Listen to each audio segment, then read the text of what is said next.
The algorithm of love. They say love is unpredictable, that it hits you when you least expect it. But what if I told you that Sarah Chun had calculated every single aspect of her perfect relationship? That she had found her soulmate through an algorithm?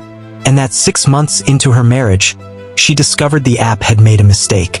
This is the story of how modern love can be perfectly engineered and perfectly destroyed.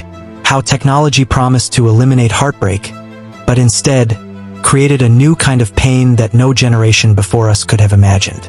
Sarah was 32 when she downloaded Forever After, the revolutionary dating app that boasted a 99.7% success rate, not just for finding dates, but for finding your actual life partner.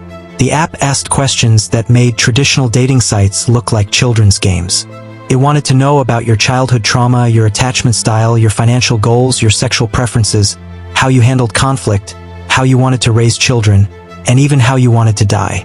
Sarah had spent her entire 20s building her tech career, moving from San Francisco to Seattle to Austin, collecting promotions like some people collected relationships. She'd watched her friends go through messy breakups, expensive divorces, custody battles. She'd seen her mother stay in a loveless marriage for 25 years for the children. Sarah had promised herself she wouldn't make the same mistakes when Forever After launched with its proprietary AI matching system that analyzed 847 data points across 12 dimensions of compatibility.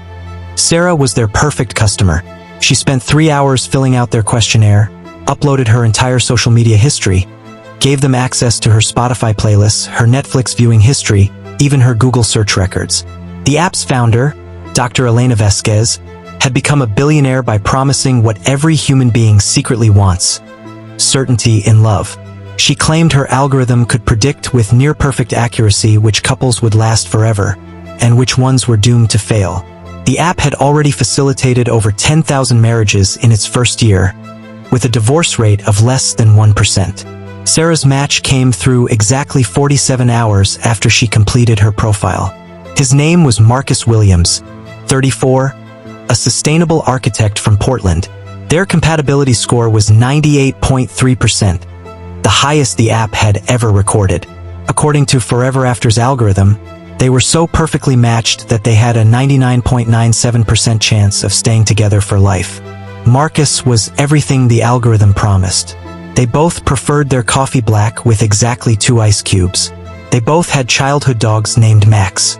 They both cried during the same scene in The Notebook, though neither of them would admit it to anyone else. They both wanted exactly 2 children, a boy first, then a girl. They both believed in keeping separate bank accounts while maintaining a joint household fund. They both preferred making love with the lights dimmed to exactly 40% brightness. Their first date lasted 8 hours. Their second date ended with them deleting all their other dating apps. By their third date, they were discussing wedding venues. On their 6-month anniversary, Marcus proposed at the exact spot where the algorithm had predicted he would: a quiet bench in the Japanese garden where they'd shared their first kiss. The wedding was perfect. Everything matched their combined aesthetic preferences, modern minimalist with touches of vintage romance. Their vows were written using the app's wedding vow generator, which analyzed their communication patterns to create promises that would resonate with both of them. Even their honeymoon destination, an eco-resort in Costa Rica, was algorithmically selected based on their combined travel preferences, risk tolerance, and desired activity levels. But here's where our story takes a turn that no algorithm could have predicted. Because 6 months into what was supposed to be their forever, Sarah discovered something that would shatter her entire belief system about love, technology, and the very nature of human connection. It started with a text message. Not on her phone, but on Marcus's. They'd never had secrets. They'd agreed to complete transparency, just as the app had recommended. But this message came in at 2:47 a.m., and Marcus was asleep beside her. The preview showed only 7 words. "I need to tell you something. It's about the app." Sarah's hand trembled as she picked up Marcus's phone. They knew each other's passwords.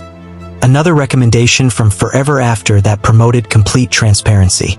But as she opened the message, she realized it wasn't just one message.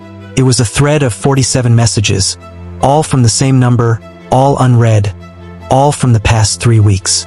The contact name was simply saved as E. And the last message sent just before this one read, "Marcus, I'm pregnant, and the baby isn't yours. The algorithm made a mistake. We're all just part of an experiment."